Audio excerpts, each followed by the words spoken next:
just want to say that you have recorded a video where you go really deep on this, on the upcoming crash that you say is going to be fast, bloody, and unavoidable. But you also explain how people can position themselves to profit from it.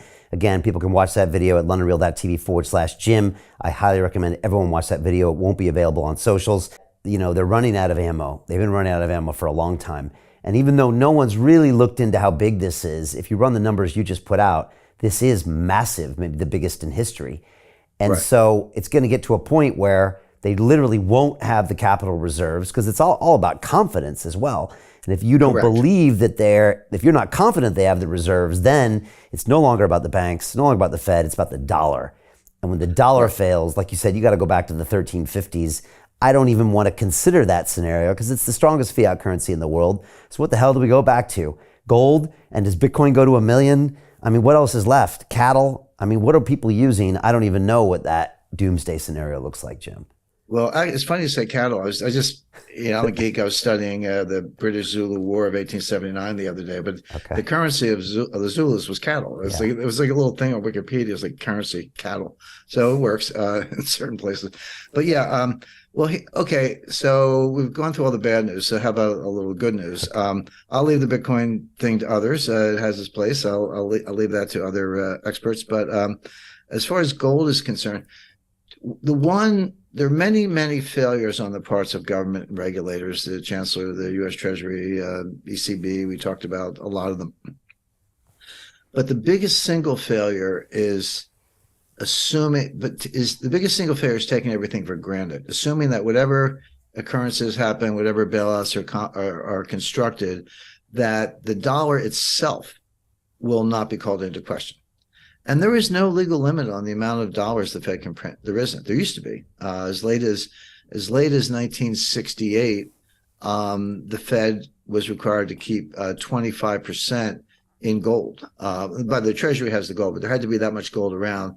So your base money, your M0, could not be more than 4 times the gold supply. And earlier that was even tighter. But they abandoned it. This is at the time of the Vietnam War, when Lyndon Johnson just wanted to print, hey, the Great Society in the Vietnam War. So they took it away. Since then, there's been no limit on the Fed's ability to create base money. So when you say, oh, well, the bailouts keep getting bigger, and they do, and the money printing keeps getting bigger, and it does. But if there's no limit on that, why can't you keep doing it? And that's how the elites view it. They're like, yeah, we'll just print as much as we can. What's the problem? But there is a limit. It's a psychological limit. It's a behavioral limit. You cross at what physicists call a critical threshold, where you've gone through the looking glass. It's no longer more the same with a bigger balance sheet. It's like, you know what? I'm looking at your whole balance sheet. I don't like any of it. Get me out. Yeah. Now, here's where everyday people are much more creative and much more adaptable than the regulators understand. Because I made a close study of modern monetary theory, and I write about that. And Stephanie Kelton, she's the big brain professor at Stony Brook State University of New York. She's the thought leader of modern monetary theory. Also, by the way, chief economic advisor to Bernie Sanders in his 2 campaigns, and chairman of the Senate when he was chairman of the Senate Budget Committee. But that's their starting place. They're like, what's the problem? We can print as much as we want, have as much debt as we want. They actually say debt is a favor to investors. The government doesn't need the debt. Just give us the wire instructions for Lockheed, and we'll send them the money. Why do we have to issue bonds and then pay them?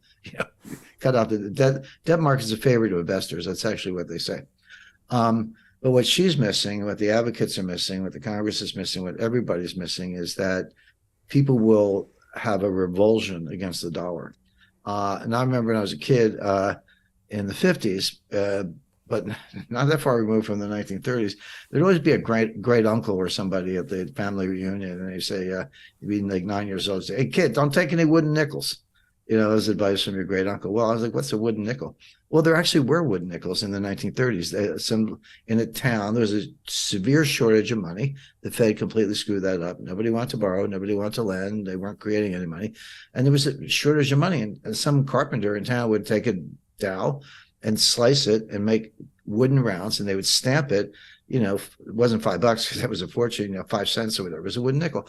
But if everybody in the town agreed, like I could go into a barber shop and get a haircut and pay for the barber could pay his assistant, and that money circulated. It was money. Money I think gold is a great form of money. It doesn't have to be gold, though. It has to be, whatever it is, it has to be something that everyone has faith in. If you have confidence that if you take it from me in exchange for goods and services, and someone else will take it from you, and that shared belief is sufficiently widespread, it's money. That's all it takes. And so people will go find other forms of money, and they'll do it very quickly because you need money. I mean, you need a medium of exchange. Now, the obvious candidates are gold and silver. I've always recommended American Gold Eagles, 1 ounce American Gold Eagles for as a store of wealth. By the way, I'm not a gold dealer. People always go, Jim's just selling his product. I don't sell gold. Buy it or not. It's up to you. Knock yourself out. But I do recommend it.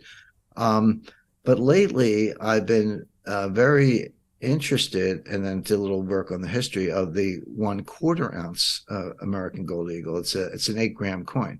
But that was patterned on the British sovereign, and the British sovereign was not an ounce. It was 7.9 grams. But the reason was it was spendable. Like if I show up with an ounce of gold or 5 ounces of gold, it's like, well, I don't need, I don't need $10,000 worth of groceries. I probably need $100 or whatever to feed my family for a week. So that's where the 8 gram, the 1/4 ounce coin, which would be, even today, it's like $500.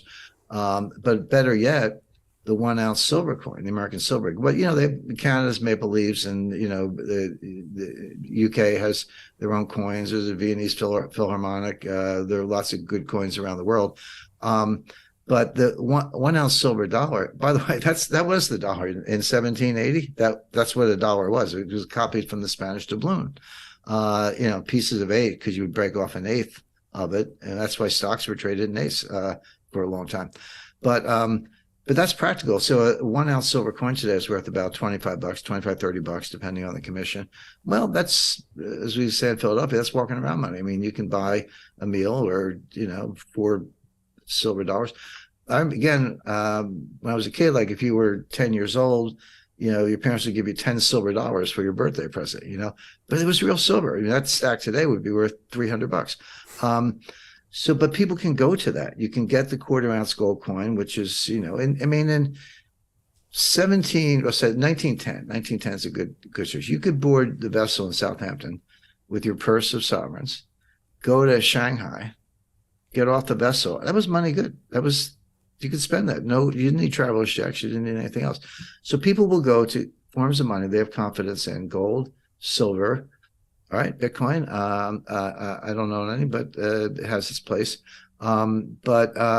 And get out of dollars. So Jim Rickards has just recorded a video that's not available to anyone in the public, and he's going to be talking about how this upcoming recession is going to be fast, it's going to be bloody, it's going to be nasty. But at the same time, he's going to show you how you can position yourself to profit from all of this chaos. Now, we've made this video only available to our viewers. Go to londonreal.tv/Jim. Watch that immediately. I can't say enough good things about Jim Rickards. He understands the global economic system better than any guest I've ever had on London Real. His predictions are almost uncannily true, and you can learn how to profit from his vision, from his expertise, and his understanding of economics. So go to londonreal.tv/Jim or click the link below. It's an excellent, excellent look on what's going to happen in the future and how you can position yourself to profit from that. Jim is one of the best in the business, one of my favorite guests on London Real, and he's very, very good at predicting the future and showing us all to profit from it. So click the link, and I hope you enjoy. Hey, do you want to profit from crypto? Then join my DeFi Academy. The Crypto DeFi Academy will help you create generational wealth. But don't take my word for it. Listen to my students. When I first got into crypto, I remember thinking to myself, I need to learn more. Brian Rose, learning crypto, learning DeFi, gotta do it. I am so grateful that I jumped in and did this. I had to break through some limiting beliefs that I can do this, that I can afford this, that I can be in this. It challenges the things that are deeply rooted within us. Joining DeFi Academy has been one of the best decisions I have made on my blockchain journey. This course was a life changer, a game changer, a huge eye-opener, coming from knowing practically nothing at the speed of the learning over 4 weeks was just fantastic. The information you provided in this class was invaluable. I feel far more confident in my next steps. You took complex concepts and made them easier to understand. What's different than so many other ones is it just doesn't tell you what to do. It actually makes you do it. This is for people who are serious about becoming traders. This is the way it should be done. I realized from this learning experience again that it is not about what you learn, but about who you learn it from. The energy was insane. I've never experienced such incredible energy on a live call. Brian Rose, you are a legend, my friend. It's the only thing in the market where you can get all information and learn everything what you need to know. Everything is so clear and so well done, and I am just forever grateful for this program. It made me feel so much more confident about crypto than I did before. I did not anticipate how passionate I was going to become about it. It's also been like a big learning experience for me, not just in the crypto space, but just in overall balance of life. What I've learned is, how to take ownership, of my life in a way that I really hadn't before. Yeah, you can't put a price on that, really. I would recommend it to anybody, top notch. Excellence does not come cheap. So if you want excellence, you got to pay for it, but it's so worth it. Pull the trigger. That's what this course is about. You're not going to regret it, really. It's amazing. Thank you, Brian and team. So what are you waiting for? Crypto is happening now. Click the link below, submit your application, and let me mentor you on how to create generational wealth and build the decentralized financial infrastructure of the future.